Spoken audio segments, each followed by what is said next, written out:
बिस्मिल्लाहिर्रहमानिर्रहीम। उम्मीद करता हूँ कि तमाम दोस्त जो है वो ख़ैरियत से होंगे। पिछले दिनों जो है वो डॉक्टर अफ़ान कैसर साहब ने एक वीडियो अपलोड की कि तरबूज को जो है वो इस तरह इंजेक्शन लगाए जाते हैं। तो एक तूफ़ान बदतमीज़ी खड़ा हो गया और जिन्हों घर दूसरी दफ़ा सालन भी नहीं मिलता वो भी जड़ा जनाब जी डॉक्टर साहब के उत्ते चढ़ दौड़िया। वो एक सियाना है, सियाने कहते हैं, और एक गट्टू जो है जड़े दुआने भेजदा है। और इन दोनों की जो है ना मैंने रिस्पॉन्ड नहीं था करना, लेकिन जब मैंने रात को स्क्रॉलिंग करते हुए मैंने देखा कि इंजीनियर मोहम्मद अली मिर्ज़ा साहब जो दौरे हाज़िर के सबसे बड़े आलिम हैं और इंजीनियर भी हैं, उन्होंने उनकी एक वीडियो मैंने देखी और सुना कि वो कह रहे हैं कि जनाब जी ये साइंटिफिकली जो है वो पॉसिबल नहीं है। तो अब इंजीनियर साहब जो हैं वो साइंस पे लिखी हुई किताब या तो अपने अब्बा जी की या दादाजी की या परदादा जी की जो है वो, क्योंकि वो इल्मी किताब भी हैं, वो किताब दिखाएं। नहीं तो इस वक्त साइंस का जो अब्बा है वो जनाब जी आर्टिफिशियल इंटेलिजेंस है, कुछ जो मतलब कई करोड़ों किताबों का जो है वो उसके पास जो है वो नॉलेज है। तो जनाब जी चैट जीपीटी के पास जाते हैं कि क्या साइंटिफिकली पॉसिबल है तरबूज को इंजेक्शन लगाना। प्रॉम्प्ट लिखा है कि क्या ये साइंटिफिकली पॉसिबल है to inject some substance in watermelon to make it sweet and red. तो जनाब जी ये जवाब आ गया, yes it is scientifically possible to inject substances into a watermelon to alter its sweetness and color but several factor must be considered। तो आगे वही है, सारा कुछ बताया हुआ है कि ये जो है वो लीगली ठीक नहीं है, अच्छा नहीं है। फूड पॉइजनिंग जो डॉक्टर साहब ने बातें की थी, फूड पॉइजनिंग इससे हो जाती है और ये लीगली एथिकली अच्छा नहीं है।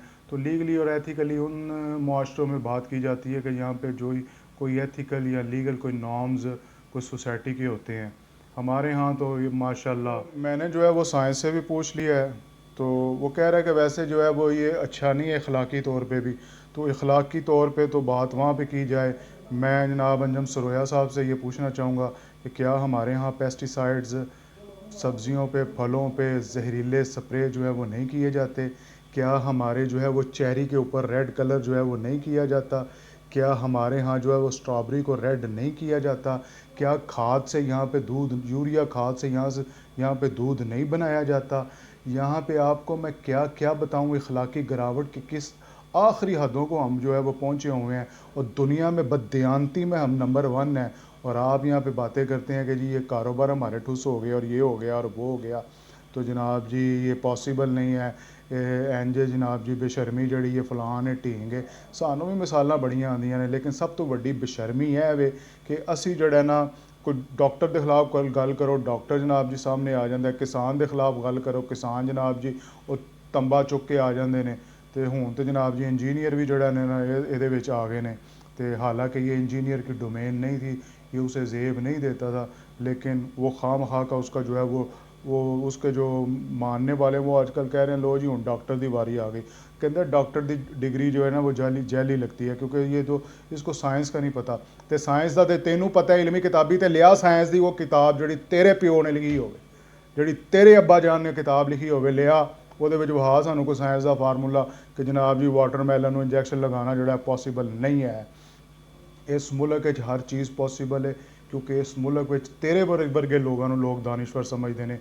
इस मुल्क दे गांधी जैसे बंदे जिन्होंने दाड़ी का नहीं पता है, गांधी जैसे बंदे इतने इस मुल्क दे सब तो बड़ा जनाब जी दानिश्वर समझा जाता है। इस मुल्क सारा कुछ पॉसीबल है कि जिदे डक्की जड़ा वायरल हो सकता है।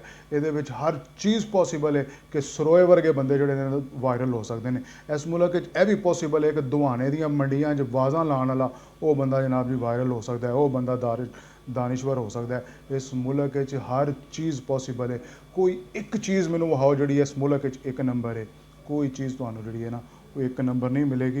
एक अवेयरनेस की वीडियो से कि जनाब जी खुदा का वास्ता जे दुहाने तो खालस रहन दो, दुहाने तो टीके लाने छड़ दो, लेकिन वो उत्ते जनाब जी दानिश्वर जड़े ने सियाने कहते हैं, सियाने कहते हैं कह के तू जनाब जी लखां करोड़ां रुपया कमा लिया, ठीक है, तो सियाने कहते हैं बस। तो आप भी सियाना बन जा, सियाणियां दे कहने जड़े ने ना लोगों को सुनाने की बजाय आप भी थोड़ा जिहा सियाना हो जा।